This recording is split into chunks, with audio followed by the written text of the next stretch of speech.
everyone. We are the Detecting Smiths. Alright guys, I'm out here this morning on another permission, and if you look right out here, there used to be a house. There's a barn across the road. See the barn right there? Right there.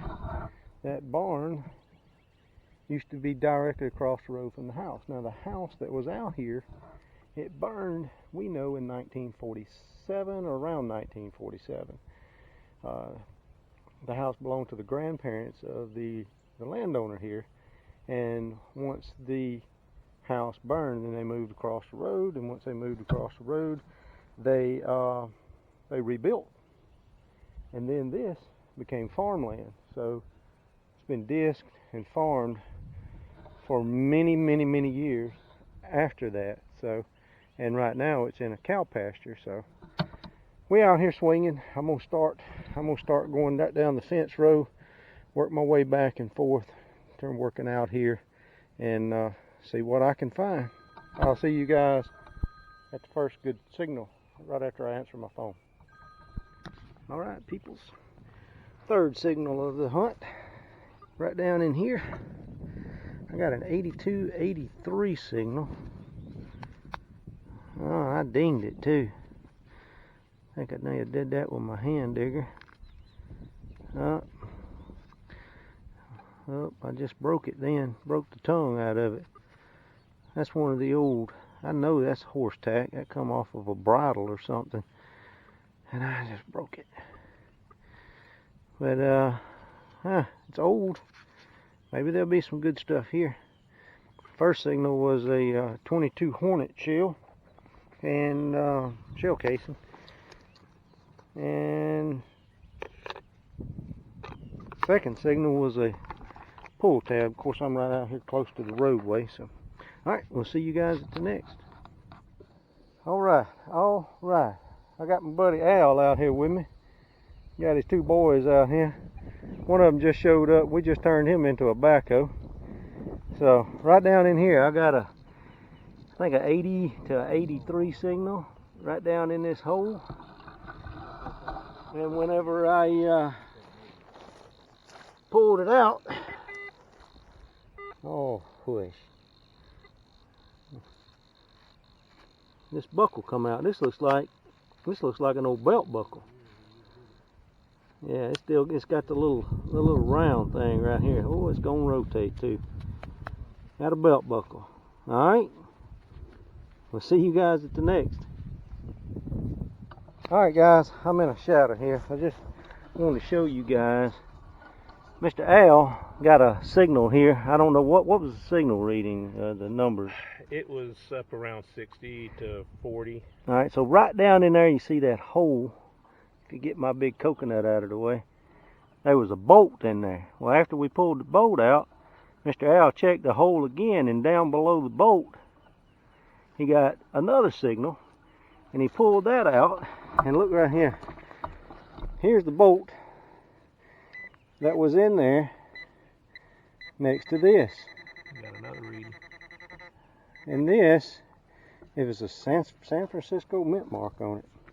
Let me get my water out and take my gloves off. Let me get my water out and let's clean this bad boy up.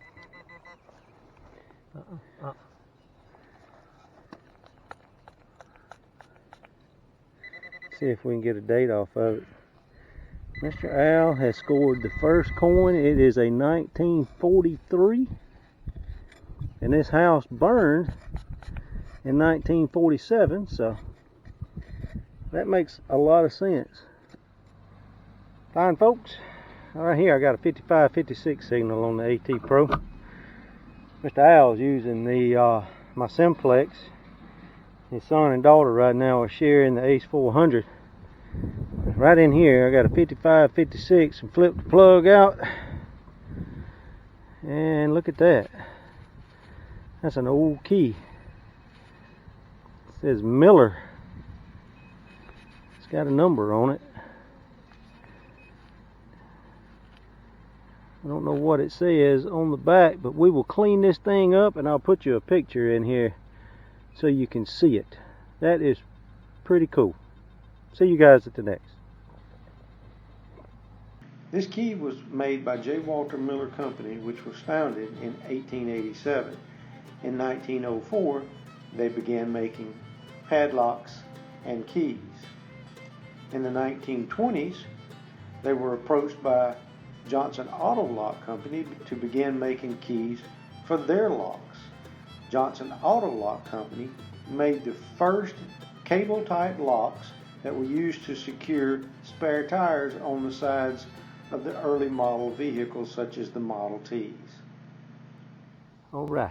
I'm going to see, can I block the wind off of you here a little bit.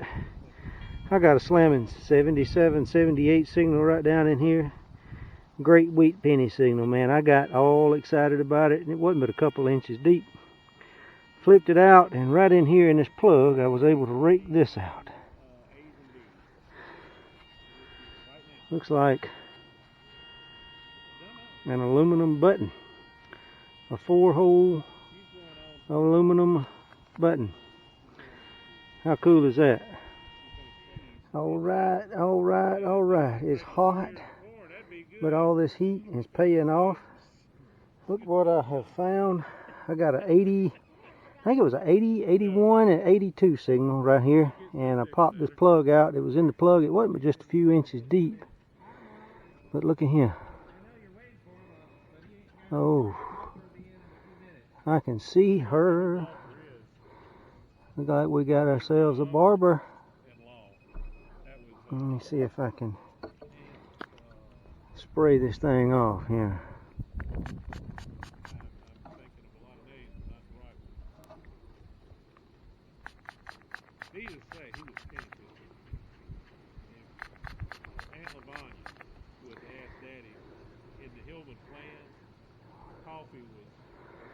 Let's see, one dime. I don't see a mint mark though. 19. Looks like 1911. That's the second 1911 barber I have ever found in my life. Alright folks, right down in here I got a 80-81 signal on the AT Pro, and I dug the hole out, and probably I'm gonna say about 4 or 5 inches down I saw something round, and I found this. Is that a button? It is a general service button. It's probably going to date back to World War I.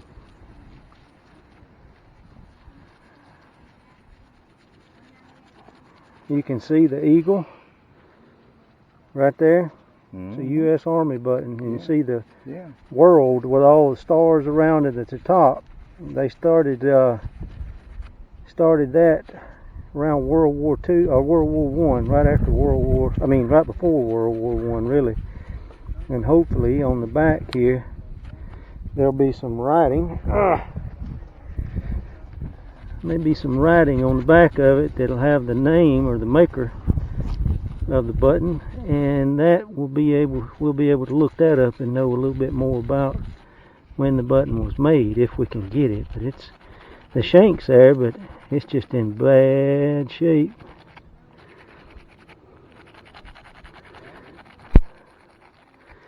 Maybe if we can get it in something and clean it up just a little bit, or I hate to clean these up too much, because the last time I found my grandfather's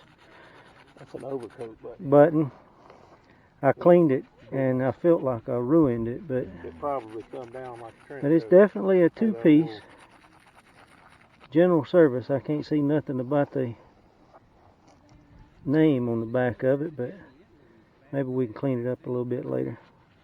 Cool stuff, guys. Cool stuff. Talk about a pretty day. Mr. Al is headed to go get some dinner. I'm just about to wrap it up out here, guys. Right here. I mean, I am in the thick of the house, I think, right in here. There's just iron everywhere. I mean, that's all I hear is iron. Right here, I got a 51 signal. Whoop. I'm setting my tripod down on top of my pin pointer. Right down in here. And I got the plug opened up and it turned into a 48, 49, 50. But it's one of those two-piece iron back buttons. And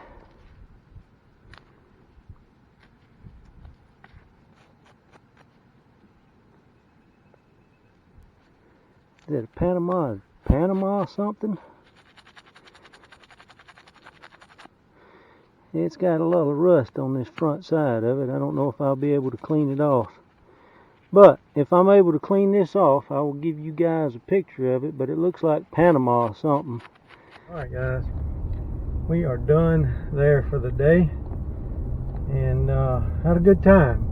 It's always nice to be able to go onto somebody's property where they've been told for years that there was a house there, but they've never seen it. But as I leave this place today, the owner of this house, or his land, it's his grandparents' land that he inherited.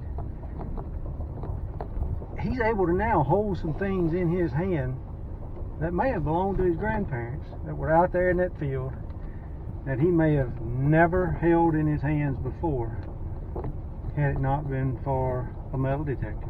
So that's the best part about this hunt. I did give him the barber dime. I did give him the war nickel, or Mr. Al gave him the war nickel because I didn't find the war nickel. But I've got the button, and I'm going to take the button home and I'm going to clean it up. And I'm